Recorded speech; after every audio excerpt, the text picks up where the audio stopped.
Hey guys, Paul from Ashen. It is new comic book day for the week of September 27th, and we're going to get started right now. Quick programming note. This is the brand new shirt that we talked about 2 weeks ago. We're doing another sale because hurricanes are still happening. So 50% of all the sales will be going to Oxfam America to help with disaster relief for Mexico, for the U.S. Virgin Islands, and Puerto Rico because, yeah, they need a lot of help. So grab a shirt, give it to charity. Link is going to be in the descriptions. Hey guys, Tim from Capes and Scowls in the comic book store, and we're going to get started here. I'm going to talk about the previews. We've got Marvel previews. It's going to show you, if you don't know what the previews are, what's coming out several months from now. This is October for December, so this will be out, some of this by Christmas. Keep that in mind when you're ordering things. Let's see, let's find something random here. Black Panther. Color your own Black Panther. There you go. That's a thing. And then we have the giant previews, which has everybody but Marvel. We've got a new Witchblade comic coming. We've got The Immortal Men. I have no idea what that is. We got Quantum and Woody coming back. That's always exciting. And randomly, let's give a plug to something super random in here. Who's getting the plug? Not that one. Holy crap. How about Summit by Lion Forge? Don't know nothing about it, but if you pick up the previews, you can learn. Alright gang, we're going to do the trades. We're starting with Jeff Lemire's Royal City. I read the first couple issues on this very show. It's a pretty good book. It's kind of creepy, kind of out there. We got Old Man Logan, which has a bunch of sad-looking Wolverines. Oh, so sad. Ooh. Sad Wolverines. They're sad. I don't know anything about that. Hadrian's Wall. I don't know. Space. Looks cool. It's probably amazing. It's probably amazing. We've got Titans, Volume 2. Paul loves Titans. He loves Brett Booth. The Tithe, Samaritan. I read this, actually. It's very good. It's about a hacker trying to take down a corrupt president. If anybody believes that's a real thing, right? The Walking Dead, Volume 28. Oh no, what craziness happens in this volume? There's actually a lot of craziness in that volume. We have Unbeatable Squirrel Girl with a Superman 1 parody cover. You like that. This is Volume 6. This book, you know what you're getting with this book. You know the brand of humor. It's been, you know, mostly the same creative team, so you know what you're getting. You like it. Bam. Spider-Man Deadpool. They introduced a new character. I have no idea if this character's any good, but this is the one. Volume 3. We've got Exo Manowar, Volume 2. This is one of the best-selling Valiant books in this store. So it's doing something right. You should definitely check that out. We have Shudder. This book's been going on for a while. This is Volume 5. It is a very thick book. I love the art in this book. I've been meaning to read it. One day. You can't read everything, right? We have the Five Fists of Science. I have no clue, but it is a Matt Fraction book, so probably good. Possibly good. We got Buzzkill from Image. No earthly idea. Everything came out to this week that I have no idea about. Except for this, Kill Them All by Kyle Starks. Why, Kyle Starks is awesome. And this book is awesome too. It's your 90s action movie where Sex Castle is your 80s action movie. This one's fantastic. Lots of violence. You will love it. Oh, and speaking of Kyle Starks, you gotta get Rock Candy Mountain. What? Rock Candy Mountain? It's about hobo fighting. I mean, it's about so much more than that. And it's a great book, and it's well put together, but hobo fighting. First up, the Infinite Loop, issue number 1. Found out too late that this is actually already been a story before. This is going to be a miniseries, self-contained book based on the original storyline. Basically, it is dealing with time cops handling anomalies, or when you're constantly going back and forth through time, little things here and there create glitches that sometimes even become human beings. And we're dealing with one such glitch. One time cop is stuck 50 years back in time, where all of us are hooked on drugs that basically lie to us and lie to our ability to comprehend. And kind of an interesting story, because considering that like that's how social media is now. We tend to just kind of lie to each other or lie to ourselves into thinking that we're something that we're not. But wow, that got deep. But it's an interesting story. It is wordy. It's a dense read. But if you can figure out your way through the storyline, it's pretty neat. It's kind of interesting. So if you're looking for something new, check that out. It's a miniseries.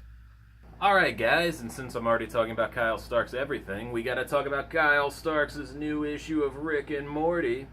It's a solo Beth story for the most part. There's a small backup story that answers questions about love. But you don't need to know about love. Here's a solo story about Beth. It is basically a medical drama-inspired plot. It is a pretty humorous story involving horses and the meaning of life. It's a good book. It's Stark's, so you love it and you'll buy it. All right, next up, Generations issue number 1. It's one shot with Spider-Man. The art was kind of interesting because it was kind of a Steve Ditka tribute, which kind of worked towards the storyline. I'm not a fan of it, but because I just prefer things a little bit more stylized than that. But it's a story about Miles going back and interacting with Peter very early on in his career and kind of learning little things from him, because that's kind of how all these generations are. It's basically the new generation going back and learning something they didn't know about the older generation. It's a nice, cute storyline. If you're a fan of the Spider-Man, pick it up. Alright, and my next book is Ducktales #1. I haven't watched the new cartoon, which is the style of this book, but it's good enough. It's a good enough story.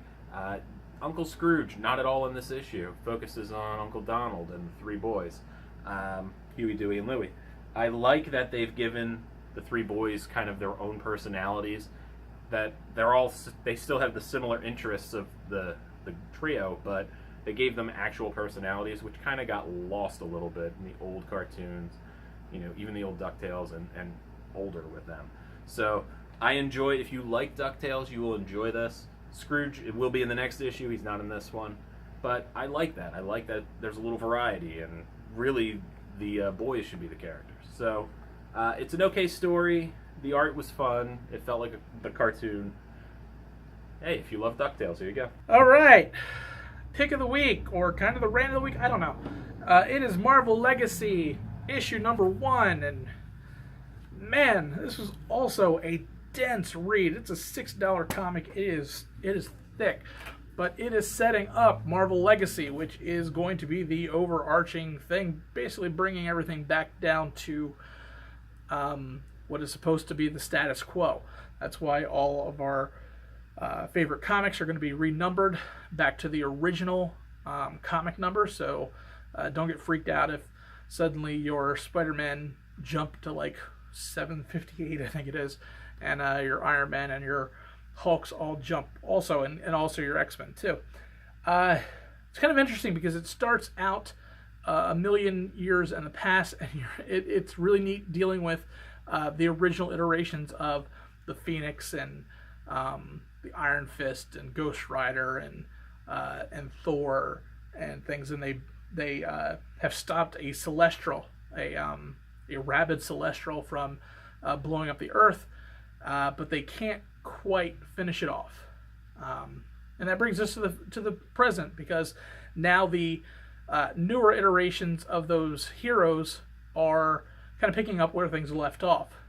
Meanwhile, also introducing ourselves to the rest of the Marvel Universe that we really haven't gotten a look at since Secret Wars.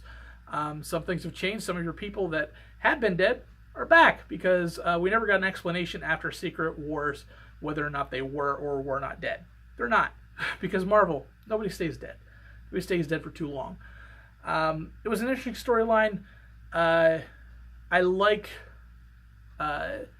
some of the reordering and bringing things back to at least a somewhat simplistic timeline, but of course that's not going to stay that way because of a couple people who shall remain nameless at the end of the story coming in, and they will no doubt cause irreparable damage to the Marvel Universe, at least until the next event retcons everything back. But it's an interesting thing. Definitely take a look at it. It's a good read. And my final book is from Aftershock Comics, a company I'm slowly starting to love. It's Fujitsu #1. This is a very odd book. It is in the vein of just the ridiculous plot line, but it's taken way more serious. So it's like your funny kung fu kind of stories with like weird plots. Like, it's basically like, hey, if something was in One Punch Man and it was meant to be silly, here it's in this book, but it's meant to be serious and feared. Kind of a unique kind of take on the book. Fujitsu is your main character, who is he's a 100-and-something-year-old boy that keeps cryogenically freezing himself to learn more kung fu, and he is gearing up to fight his nemesis. James Dean makes a pretty awesome cameo in this book. Yes, that James Dean. It's out there. It's really out there, but in a good way. This book could be a runaway hit, but it's hard to tell right now. It's a very different book. Alright guys, that's it. It's another week down. Don't forget to subscribe to our channel, subscribe to Tim's channel, check out last week's reviews, anything else over here, and as always, see you guys next week.